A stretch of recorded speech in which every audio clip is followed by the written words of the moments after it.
is what it's like to come home. Feel it as you arrive at the southernmost tip of the great continent as you alight in South Africa, the home of Nelson Mandela and a shining beacon of hope and freedom to the world. The place of gold, the Big Five, and approximately 50 million people speaking 11 official languages. South Africa, or as we call it, Mzansi, boasts the largest stock exchange. Joburg, hello. We're out here today at the Makelwane Festival in Orlando West, Soweto. This is hosted at the Lebu's Backpackers in Orlando West. It's really a special moment for me in particular. I think, after having lost Lebu in December as a pioneer in the tourism industry in Soweto, to be back here today and to be able to celebrate this event by him, it's really a touching thing. We've experienced a lot of difficulty as small businesses over the last 2 years because of COVID and the impact. So it's really great to have an event like this that promotes small businesses, that showcases them and exposes them to the world, and not only to South Africa but to the world. And us as a city, particularly as economic development, we have an interest in stimulating the local economy and partnering with small businesses and understanding how best we can take them to the next level, and not just to grow marginally, but to grow exponentially. How can we take them grow vertically? We think that it's an opportunity to identify really solid businesses that we can take to the next level. So today is full of. I'm so impressed with the kind of products that we've seen, and some of them are unconventional. It's not your typical products that you see in the market. You've seen that SMEs are really daring, and they're really breaking boundaries in terms of getting into innovation and new products.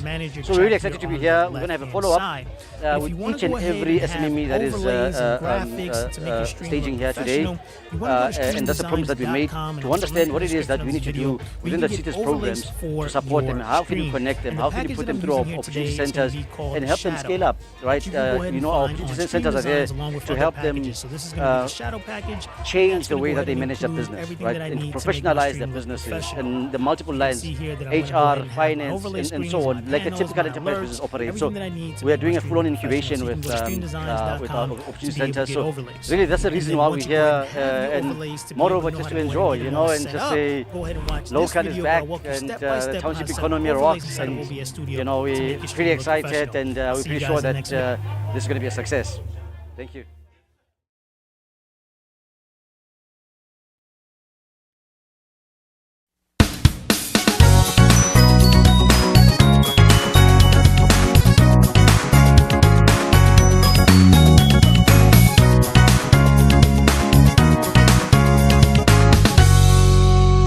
Museums are very important in defining the history of our countries, and of course they are part of their cultural exchange and the identity that we have. From where I'm seated, I think they are important because they highlight the importance of knowing our history. They play a role in terms of nation building. International Museum Day was celebrated in countries around the world on the 18th of May 2016. Everywhere, the message was the same. As the custodians of history, museums are among the most important and valuable institutions that any society can possess. The city of Johannesburg has many superb museums. Museum Africa in Newtown has been described as representing the city's soul. Here you can discover how the earliest inhabitants of the area lived, and how some of them live today. This segment of an informal settlement is the genuine article, transported lock, stock and barrel from its original location in Alexandra Township.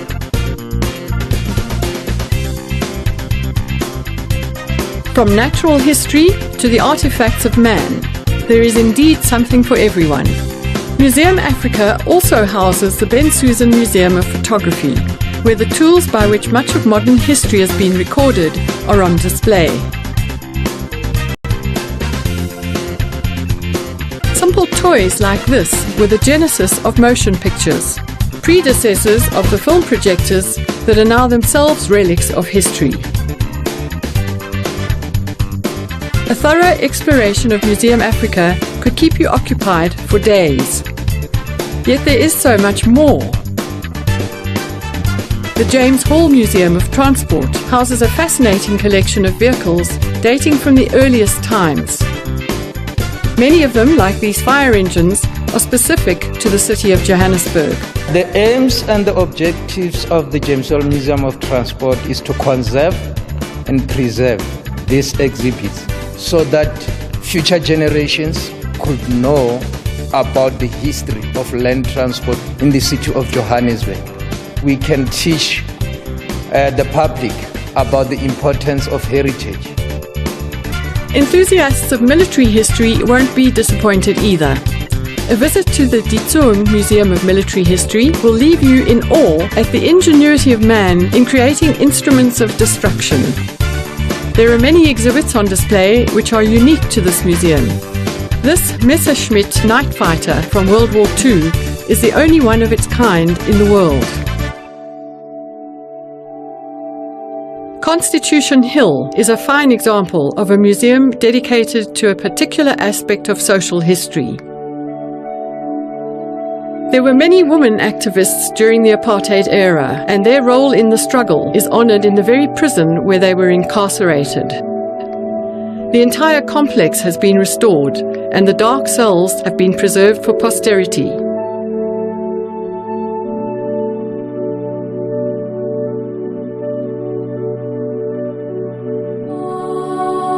The Kliptown Open Air Museum at the Walter Sisulu Square in Soweto is another powerful reminder of recent history. History is continually being created, and it's the museums of the world that help us keep track of where we've been and where we are going. It is part of the museums that we've built over some time post the democratic dispensation in our country. If you take, for instance, a Hector Peterson Museum, it is a museum that we've built immediately after our democratic dispensation. It plays a very significant role in terms of reconnecting with our history. Of course, historically, we know our history as a country, as South Africa. We're coming from a history of the past that is very painful. So it's important to balance that, but also to change the narrative going forward. Our history and the history of our struggle is one of the greatest resources we have. And heritage is a way in which we pass on the glories, the defeats, the rough journey that was that struggle.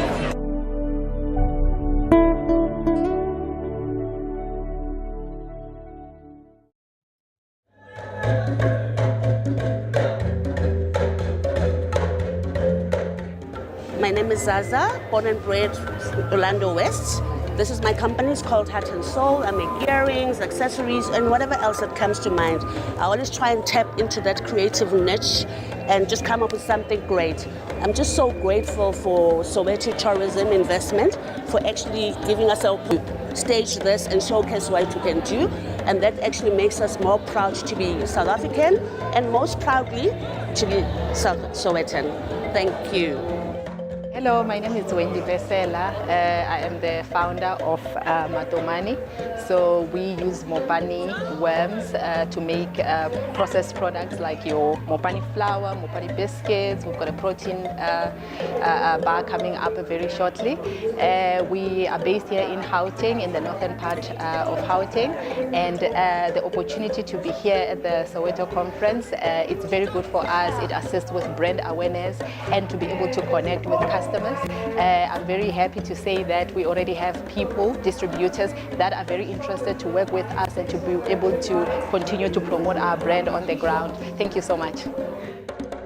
Gigi, thank you so much. Economic development's primary role is investment attraction, promotion of SMMEs for job creation. So this event really talks to the heart of what our mandate is as the city. We are there to provide an enabling environment for businesses to thrive and to be able to grow, and not just to thrive, but for them to grow vertically. And I think it's important to have these kind of engagements and not just talk shop, right? To have tangible programs that we can come and articulate, but also to give confidence to the business community in terms of what it is that we're doing, today, and for them, give them insights into what's happening and some of the challenges that we face, because people are tired and people don't have lost faith and have lost trust in government. And I think it's important to sort of take them into confidence. So an event like this, I think, promises to bring hope to businesses around. It's great exposure. We get to understand, we get to know exactly what it is that they're doing, but also the programs that we have in play that will support them. So very important.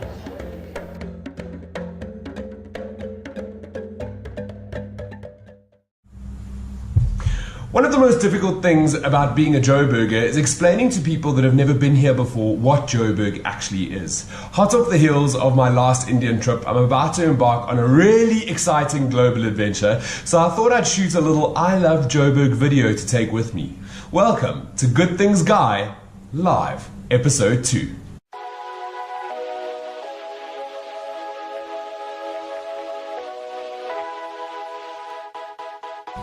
One of the things I realized while traveling overseas recently is that people just don't understand what Joburg is. There is a massive misconception around South Africa in general. South Africa is a beautiful, diverse, incredible country.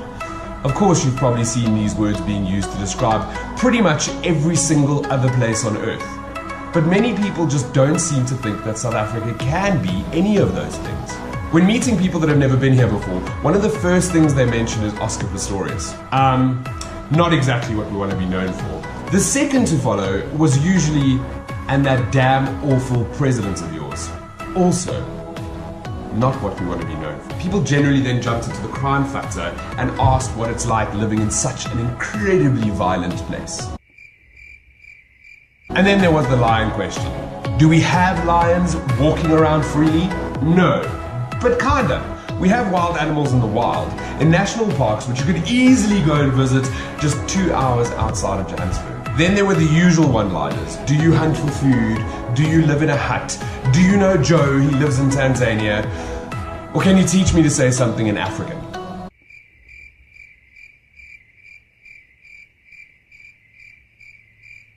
So before I make my way on my next global adventure, I decided to shoot a little adventure right here in the streets of Joburg. Yeah! Tell me what you love most about Joburg. You! The trees! Biggest man-made forest in the world. Ponty Tower. Oh, wait, it's not me, James. Tell me what you love most about Joburg. The life. It's amazing. What?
enjoyed vlog number 2 of Good Things Guy Live, please like, follow, subscribe, do whatever you have to do to keep in touch with what I'm doing.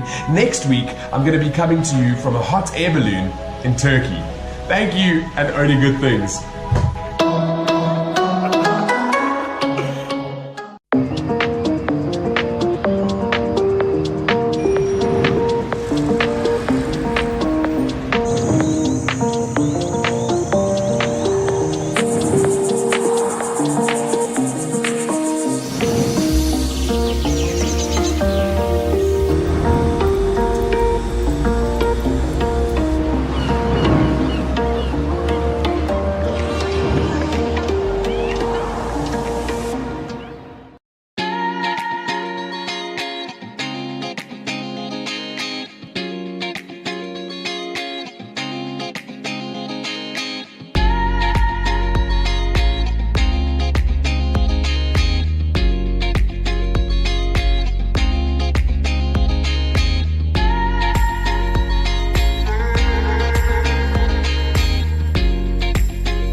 Exports, a vital part of the Western Cape's economy and something we've historically done very well. But it's been a challenging time for the world.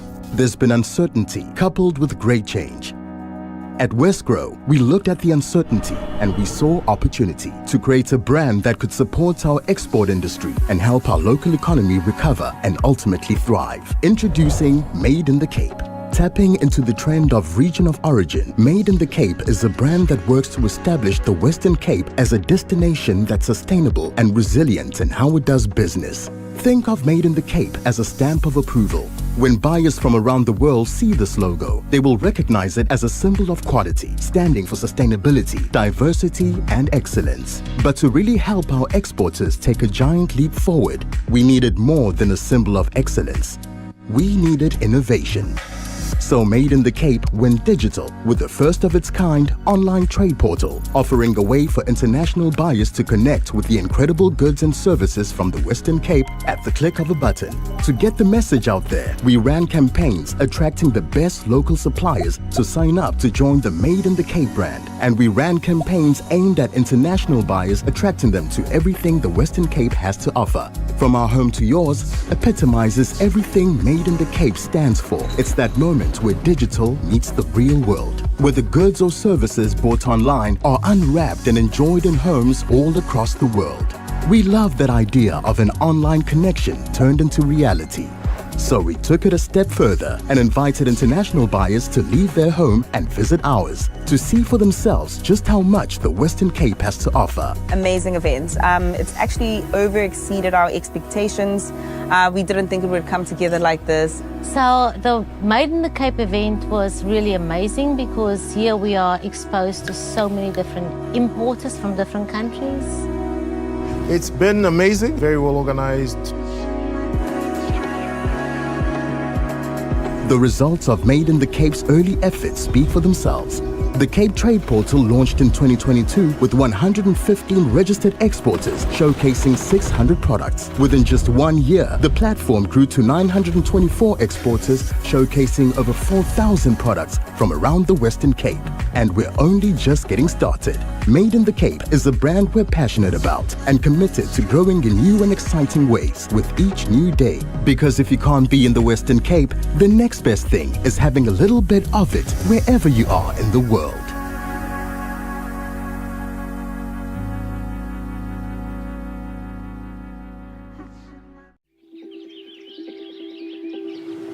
If it comes from the southern tip of Africa, nurtured by the sun and the two oceans breeze, if it thrives like 1,000 floral species, grown by skilled hands with respect and expertise, if it's rooted in land rich and fruitful, inspired by beauty and the spirit of what if it innovates to make lives better, produced with pride, right here where we live. If it's created to be world-class quality, you can trust it's as good as others say. If it's driven by a love of local, it's made in the Western Cape.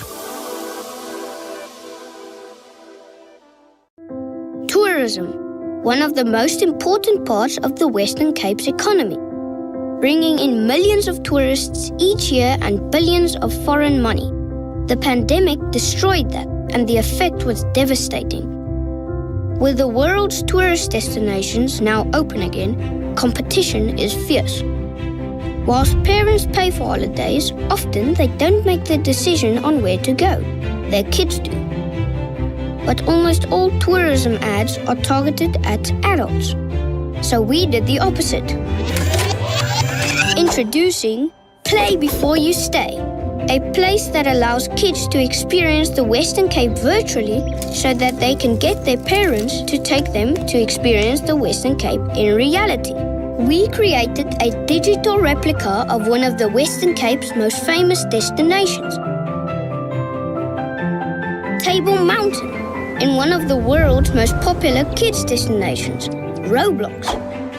And then built a game where kids explore, learn and experience the best of one of the 7 wonders of the natural world, featuring the amazing real-world activities, wildlife and fun that kids can enjoy in the Western Cape, collecting points that could then be redeemed at a shop to customize their avatar, which then helped spread our message even further as they played other Roblox games.